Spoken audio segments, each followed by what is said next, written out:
Dom, how was Montreal? Kill mother. Yo, Dom, over here. Hey, Bye. Dom, hey. Yo, Dom. Aaron Berg, Dom Irrera.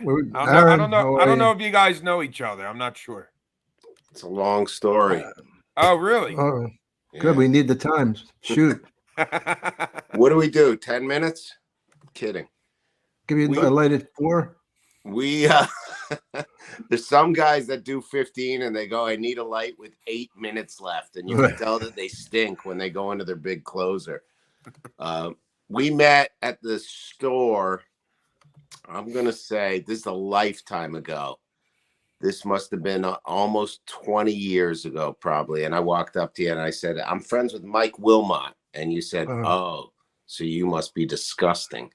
And then, and I was dating a girl at the time that we didn't know was going to be famous. Her name is Lauren Ash. And she's on a show called Superstore. And I saw Dom kind of look at her and he's like, I guess you're doing okay. He said that to me. I had no idea. And she was she's a big chunky lady, and now she's famous on a TV show. How you doing? How you doing? I'm trying to think of that moment. Wait, it was in Montreal? No, Comedy Store, right by the front door. This is way back when Tommy used to be at the front door. And I came down from Canada. And I don't know who else. Yeah, I'm from Canada. I'm American. That's right. Now. Yeah, I didn't know that until recently, Aaron. I'm Brian, by the way. Good to meet you. But I've been watching a lot of your videos. I didn't know you were Canadian until recently. Yeah, I hide it very well with guns and a Dodge Ram. Most people can't tell. Did you work what was the big, really big comedy clubs in there? Yuck Yucks. Yuck Yucks. I got a call to do Yuck Yucks. I don't know anything about it. Yeah, you got it. And I got it. I'm going this getting a limo going thing, and the guy says, "We're looking for a thing." It says, "Godfather of comedy." I go, "That's got to be me because I have no fucking credits." So just because I'm an Italian, he said, "It must be a Godfather." Yeah. I just sadly, you know who this guy is? The guy's great. I don't know him personally. You got to lean into that. I mean, all these Italian. Look at Steve. He's working. He's got no talent. Like all these Italian guys, they just lean into the Italian market. And I'm kidding. Steve's hilarious, by the way. But there's a whole bunch of guys that just do like the Italian thing now. You know what? There's a place in Niagara Falls that'll book you to do a theater just because you're Italian. Well, with Sebastian? Sebastian blew up. I remember I saw him. It might have been that time or before. And this is when Sebastian barely had 5 minutes. And Eleanor Kerrigan told me the story of Mitzi watching him. And he tanked his audition, but she still passed him. And then like 3 years later, he started blowing up. Wow. Yeah. The thing is, people get mad at him saying that I stole, he stole off of me. I go, I don't fucking own Italy. No. He's stealing from me. He does Italian stuff. I don't care. We can stop that. I don't even think of you as an Italian comedian. I just think of you as like this great old comic that I think it's so funny to watch you do a podcast. Like, I feel like these two young kids convinced you to do it. That's exactly what happened. Yeah. We were just like, listen, Dom, you get to stay at home. Yeah. I don't have any friends. That's why. Yeah. And then they're like, trust me, it's going to be bigger than MySpace as you watch Dane Cook fly past everybody. I was at Joe Rogan's house and he was saying to me, Dom, you gotta join this stuff. There's something going on here. It's really out of my hands. And I'm thinking, Joe, yeah, I know. Because he likes to work, you know. Yeah. I like to sleep. And he looks at me and I go, you know, bro, I'll come and do something. Like I was doing him favors, not knowing what the fuck's about to come, you know. Yeah. That's before the wave, right? Yeah. That was before all podcasting blew up. Yeah, Dom, I was talking about you to my buddy the other day, and he said he's like my age, like 30, and he heard of you from Kill Tony and all those early appearances you did on his show. Oh yeah, Tony Hinchcliffe. Hinchcliffe show. Yep. Yeah, it's huge. All these guys are big now. You used to do Rogan back when it used to be okay to say the N-word like 30 times. Oh, those are the days, huh? Oh, those days. They can't stop me from thinking it. No. Or yelling it when you stub your toe at home. We were talking about that earlier today about the Blazing Saddles with the sheriff's in. Yeah. You, the sheriff said, nah. yeah. Nincompoop. Did you say Mike Lamont before? Mike Wilmot. Remember Mike Wilmot? I love that guy. Yeah. Yeah. What's his wife's name? Elaine. She's fucking funny. Yeah. Funny wife. We did the 2 weeks with them in Scotland. We had a fucking ball. He's one of the best dirty comedians. Don't you think? I learned so much from Mike. I mean, it's just years and years of watching him being the best. And then I went on tour with him where we would co-feature, and he took it as such an insult because we would do it together, you know. And then he goes, I'm closing all of them, of course. And I go, no, let's swap it up. So he really didn't want to. I took him. We were in Kingston, Ontario. Went to this hotel. This is back when I would drink. So we both, you know, he's a heavy drinker. We both polished about 12 beers in the afternoon, and then we go do the show. And I go, I'll go on first. You close. And I brought it real hard for Mike. And Mike does not struggle a lot. And you watched him fighting for about 20 minutes, and then he got him. And then he's like, Jesus Christ, I don't want to fuck. All right, I'll open a few of them. And then he started opening a few of them. But a killer, Dom. He taught me, if you're going to kill for 45, you got to take a break at 15, let him breathe, and then start hammering him again. I learned that from him. He's a murderer. Yeah, he's great. Yeah. I thought he quit drinking, no? I think he drinks wine now, and he runs 5Ks. I think he had a health scare. He almost had black diabetes, even though he was white. So he got real scared, and then he had to start drinking wine and running and stuff. So now he's all skinny. That's a lot of sugar though in the wine. Yeah, I don't know. Now he wears these mom jeans that are falling off of him. It's really good look. You were talking about how Dom's adapting to the podcast world and but you've done a good job with that with the Street Famous stuff. Yeah, but was that an accident or I used to do a show for years at Compound Media, and then I wanted to get out of there and do my own thing. So I had a few fails. I went to Gas Digital. I did a show called Berg's Base. I was doing a show where I was going to try and bodybuild again called The Bodybuilder, spelled BAWDY. Such a dumb name. And then I had a health scare. So I stopped doing that. And then I was like, okay, what am I the best at? And it's usually stuff off the top of my head. And I'm like, I'm going to just go out on the street and treat it like all these people on the street are the actual audience. Right. So that started popping, and I'm just going to keep trying to grow that, but I'm an old man. It's it if doesn't you're an old matter. man, I'm dead. It doesn't matter how funny you are as an old man. And I look at Mike too, where it's Mike's hilarious, but he's got friends that are less funny that are, selling out arenas. So it's not how it used to be back in the old days when Dom came up and we'd watch guys like him and be like, all you got to do is get real funny and something's going to happen. Right. But it's not. Now you got to have abs, you got to have tits, you got to have tattoos. It's social media changed everything because what you're doing right now is great though. People. What you're doing, the content, the videos that you put out on Street Famous are amazing. Thank you. Yeah, they're great. Yeah, they're great. I mean, that's exactly, they're funny, they're engaging, they're they're ridiculous. You want me to play one? I got one queued sure. up. Yeah, all right. Steven? There you go. Are you girls dating American? Let me From Ireland. Are you girls dating American men? No, Ireland. Because they're gross? You like American men?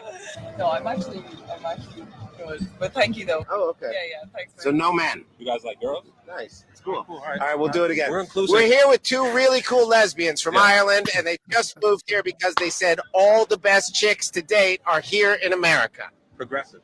Wait, are you joking or? Are you joking?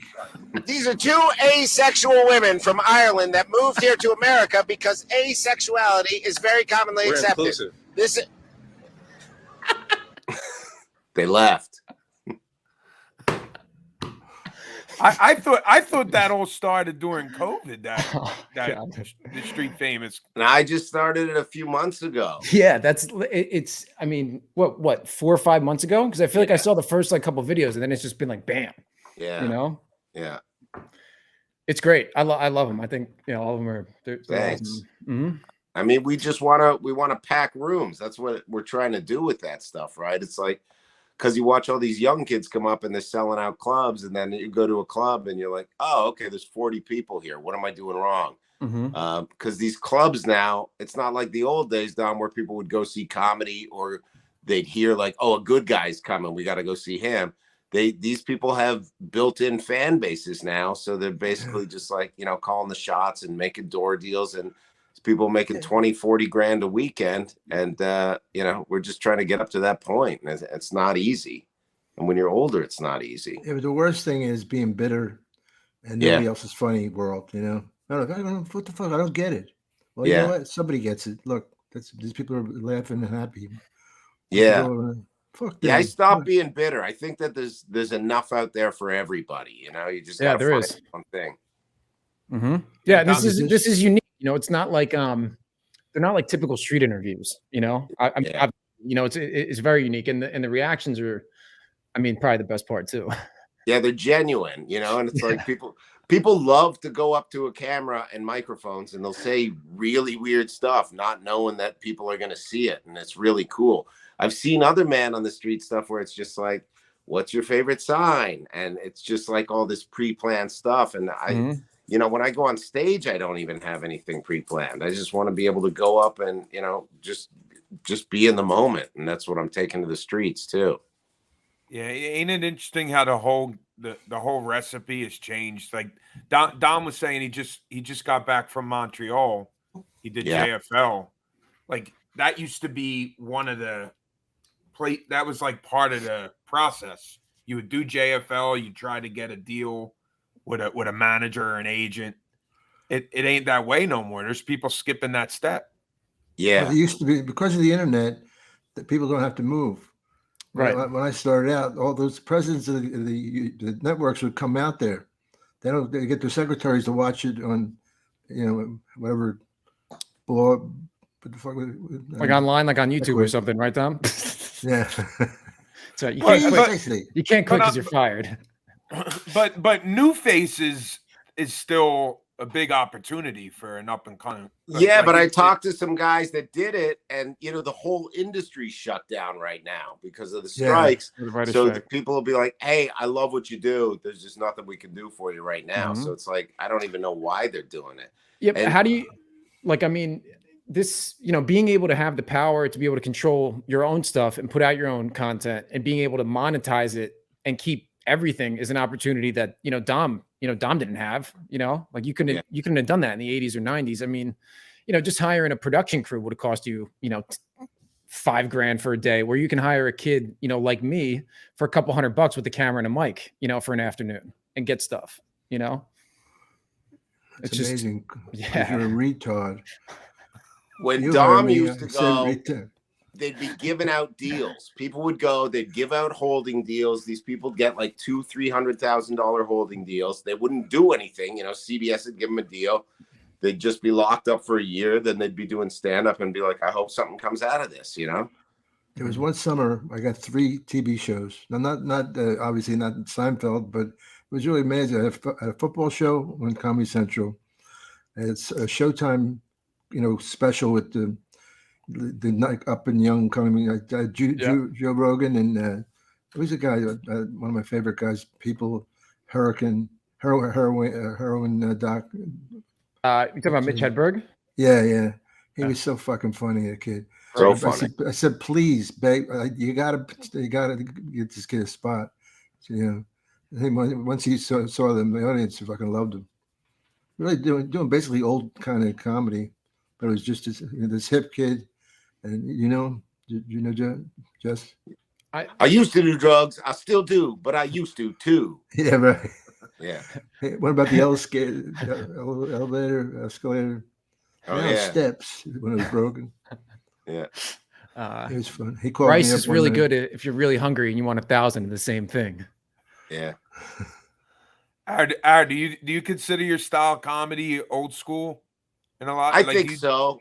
I think, I hit really hard. It's a lot of jokes. But I also do, a lot of crowd work, and you know, I'm back to storytelling as well, which is kind of a lost art form. You know, there was a big boom in it when Ari Shaffir was doing This Is Not Happening a few years ago. Everybody was kind of going towards long form storytelling. And, you know, Dom, you were overseas, and it's like in England and Scotland, that's what everybody does, is like these big, long stories, and they'll punch them up.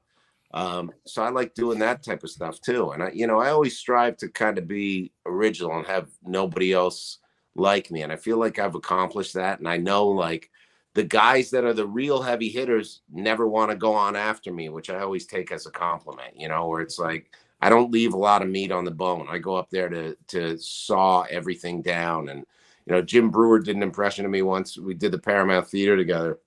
And he said, I just come out where it's like, kids watching, oh my God, what's happening? So it's just like, I don't want to leave anybody not laughing. You know, I go at them real hard. I want real big belly laughs. Like I learned from those guys that used to kill, like, people back in Canada. Jeremy Hotz used to annihilate. Like, people would be falling out of their chairs laughing. And I was like, okay. And Russell Peters for a while had it too. Where he was that scene strong when you were developing?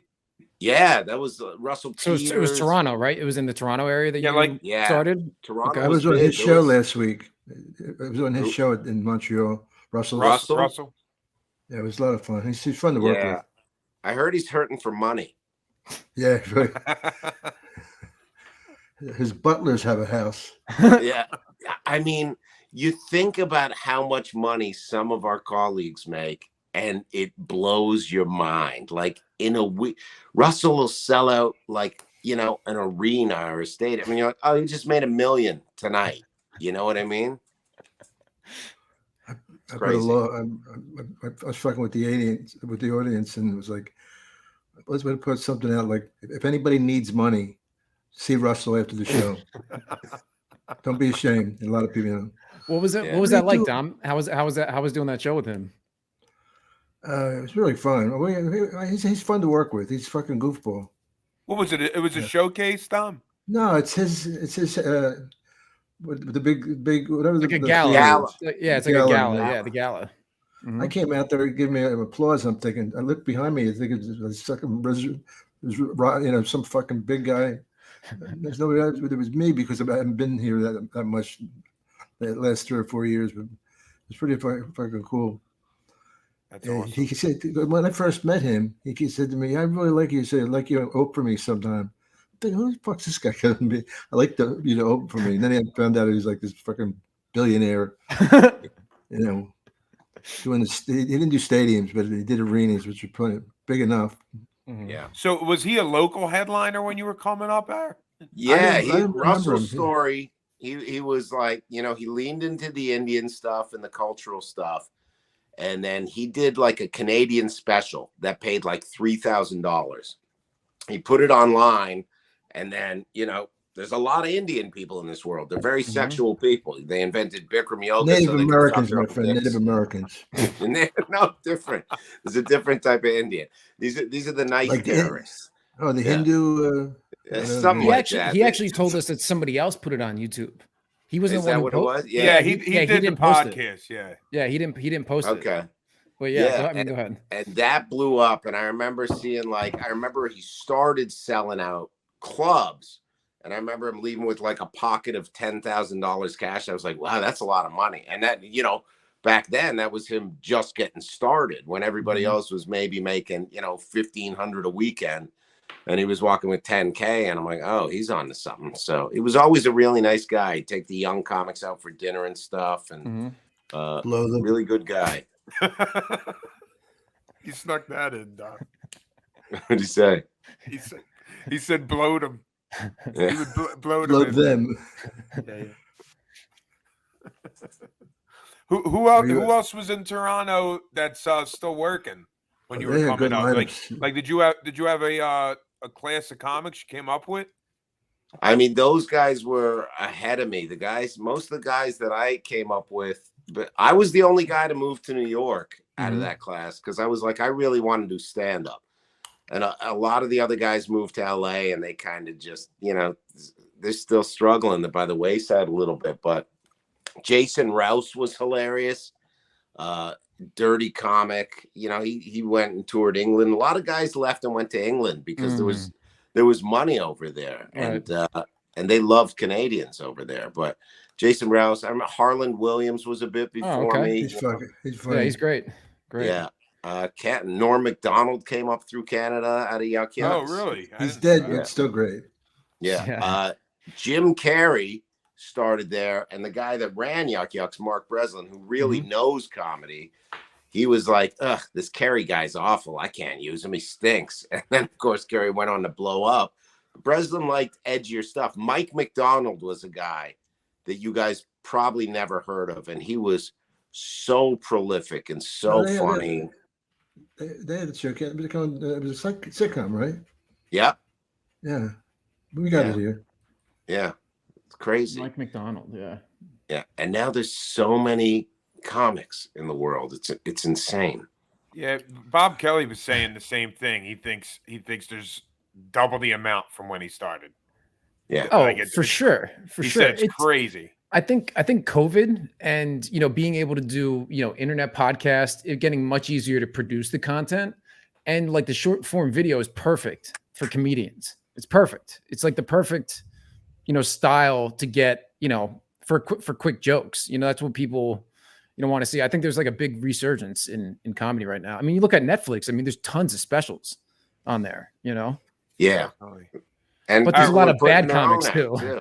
There's a lot of really bad comics out there too. All right, what's your opinion on like the crowd work reels? Do you think that's a good thing? You think that's oversaturated. There's like 15 good crowd work comics in the world, but it's like everybody thinks they can do crowd work. Dom said thank you, by the way. Yeah. Well, but you Dom watch so mumbled. much, and it's open mic like bullshit. It's like, where are you from? Is this your girlfriend? And that's a clip, but it's like heightened crowd work is elevated thought, and it's not easy to do. Big J. Okerson's a master of it. There's very few people that do it really well. Dave Chappelle was doing San Francisco, the Late Show, and he was staying on stage like till 4 or 5, and the waitress, I said, does he do material? And the woman who booked him said he does all straight material. I said, I didn't see much. Anyway, a minute later, he goes to this guy. He goes, "Where are you from, man?" He goes, and the guy goes, "I'm still from Pittsburgh." Long show. Yeah. I saw him. I saw him a couple months ago here in San Francisco. How long did he do, Bri? Ryan was like 3 or 4 hours. I don't know. They can't even sell drinks or anything. These poor girls. Yeah, he didn't do that long of a set because I didn't see him at Punchline. He does those over at the Punchline here. He'll do those like 3 or 4 hour sets. But I saw him over at one of the theaters here, and he did probably like an hour 10. It was great. That's good. Yeah, it was. What's Dom like for you and Dom? Like, what's your opinion? Tell him to stop asking questions, will you guys? No, I'm curious. Like etiquette. If you're like a mainstream act and you come in, you bump somebody and you stretch long, is there a fine line to how long you should be able to do? Like, they don't follow that line. They do whatever the fuck they want. They do whatever they want. Chappelle does shows at the Stand here in New York City, and he goes. It starts at 10. He sells tickets for $200 a pop. They sell out in 5 minutes, and the show starts at 10, which means it'll start 11:30, 12. He'll do sometime 2 or 3 hours. And he'll be smoking cigarettes on stage probably too, yeah, right? And, yeah, exactly. He was smoking cigarettes in San Francisco. Looks at himself in the mirror a lot, like, I'm looking good. And then he'll do, then they party till like 7 in the morning, and Busta Rhymes will show up, and the mayor of New York, and, the poor staff is just running around till 7 in the morning. It's crazy. I would probably imagine he tips those guys out though, right? He tips the staff out really well. I'm sure he takes care of those people. Yeah. Yeah. He's rich. What are you going to do? He's some rich become people more of a don't do it. Right. He's a philosopher now, I think. I think he's gone past that point of being a comic. I think it happened a few years ago. Are they allowed to sell food and drink if it's open that late? Like, does the club lose money? Are they hurting too? The girls lose money because they can't work. I think they make money for a bit, but I don't know. There's no way it's not. It's not worth it for them. I'm sure if Chappelle's doing a couple hour, sets like that, he's gonna, tip them out. I don't know. I mean, I like Dave, but I don't think so. People get so excited. Certain people don't tip.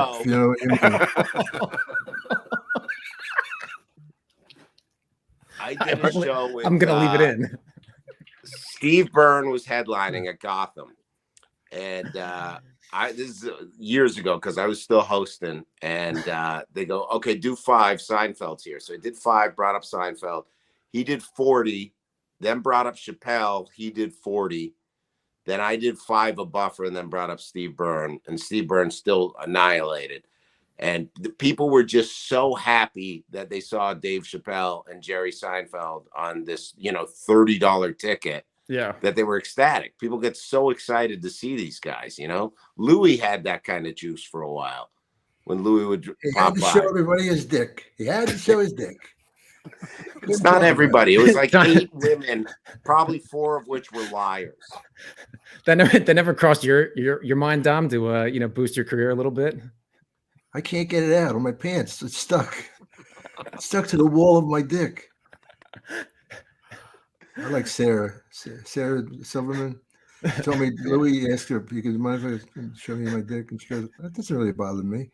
And she was telling me she jerked off. She didn't touch him. What a conversation could you have? Oh, so what else? Oh, yeah, that's congratulations. I think I did a bad one. There's got to be, man, Hollywood's a weird place. Yeah. Rest in peace, Pee Wee Herman. While we're on the topic, people loved him, huh? Yeah. Especially the kids. Dom, did you ever cross paths with Paul Rubens, Pee Wee Herman?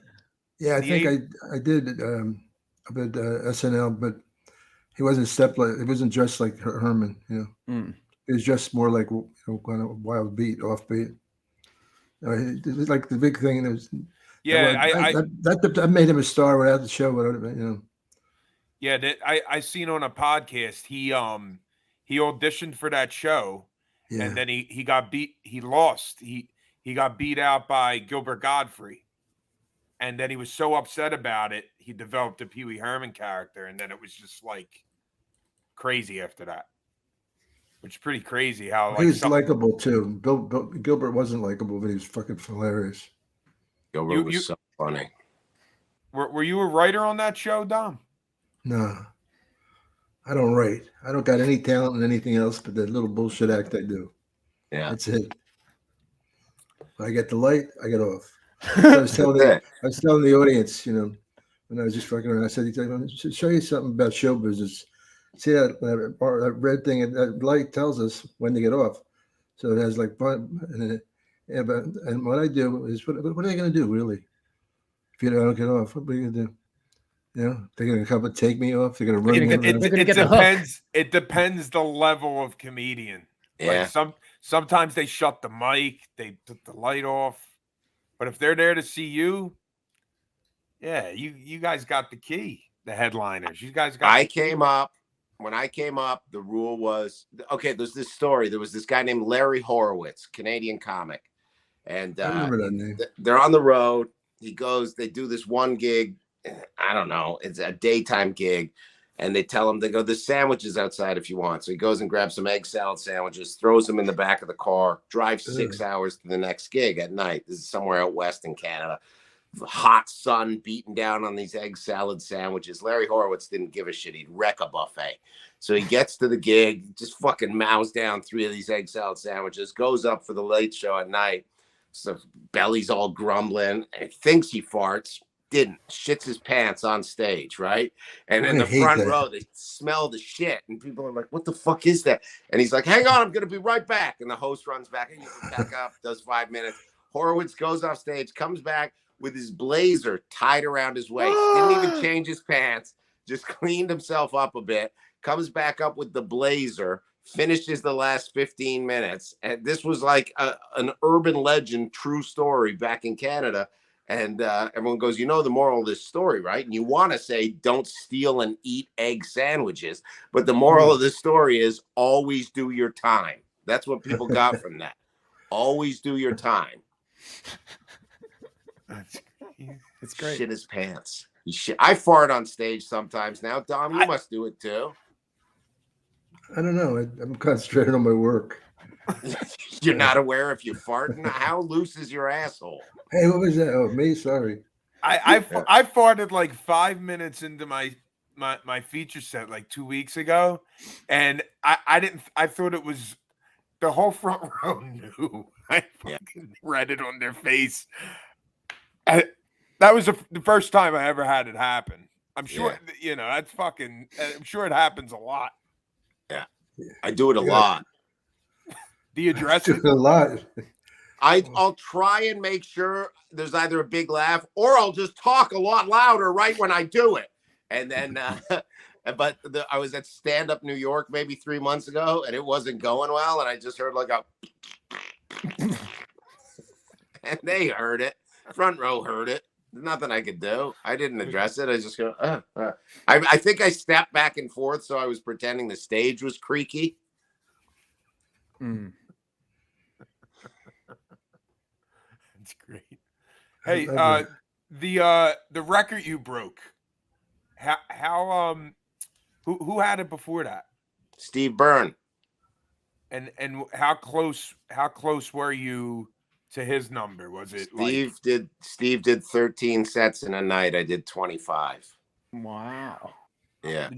Did you start earlier and have like a little bit? I think I started an hour or two early. I started at 4 o'clock. I went until 2:40 in the morning. Wow. That's I great. hardly knew him. Okay. Yeah, I was trying to double it and I couldn't get I was trying to get to Midtown and then back downtown and it wouldn't work. Oh, you did in New York? Yeah. It's the only place you could really do it, I bet, right? I think so. I don't have enough. I think clubs in LA. Austin's on the come up though. Austin's got a big scene. Probably within a year or two, there's going to be enough rooms there. Have you been down there yet? I feel like I saw a picture of you down there, right? Or no? I'm gonna swing by, check out Rogan's Club mid-August. Sweet. Do a spot down there. Cool. Has Dom done it yet? Dom, I saw it, but he took us over to see it, but it hadn't been open yet. It was open in about a month. It's beautiful. Yeah, they say it's great. Well, Joe, you know, he has a heart. You know, I mean, he'll make sure. You know what he did? But the people they keep waiting for it to open. He just start paying them, even though they didn't work for like two months. That went on. Yeah, it's pretty lame. Pretty nice. His podcast is doing well. You'll start making that type of money within a month or two.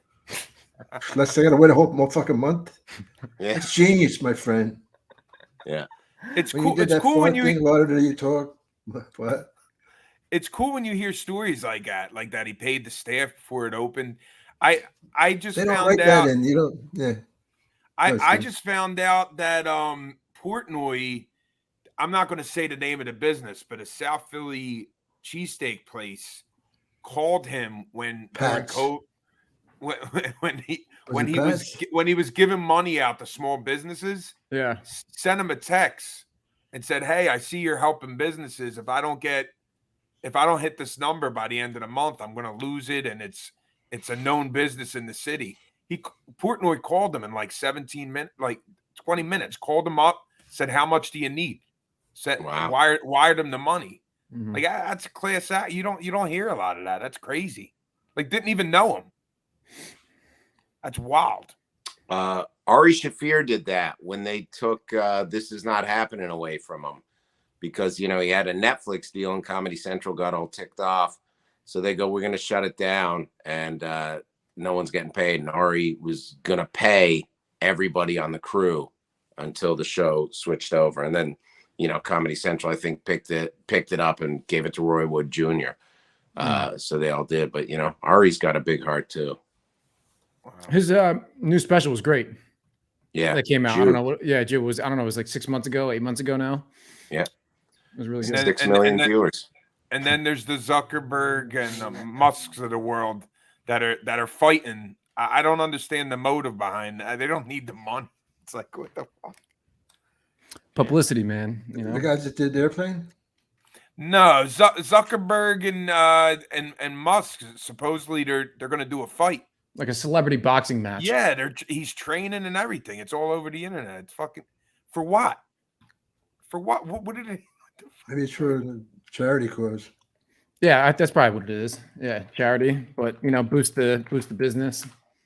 You know, Sometimes it's fun to just, knock out someone in a wheelchair at a show and then say it's for charity. When's your Dom, how fun was doing I'm Dying Up Here? The cast of the 40-year-olds, they were great. I mean, they like, it was not one awkwardness. We're just, what's his name? Santino, yeah. And like those guys, Al Madrigal, we had such a good time. And they wouldn't listen to any of us that actually were there. Yeah. Like Jim Carrey and I were there, and the fucking Megan stood up to sound funny. They asked me about it. I was fucking there with Mitzi Shore and all that shit. So can't you ask me? I don't ask for much in this world. Then the director, excuse me, I lost my voice. I hate that in a talk show. Where was I? You're talking about the director from the I'm Dying Up Here. Yeah, they had a fight with she had won an Academy Award. She was feeling it, that girl.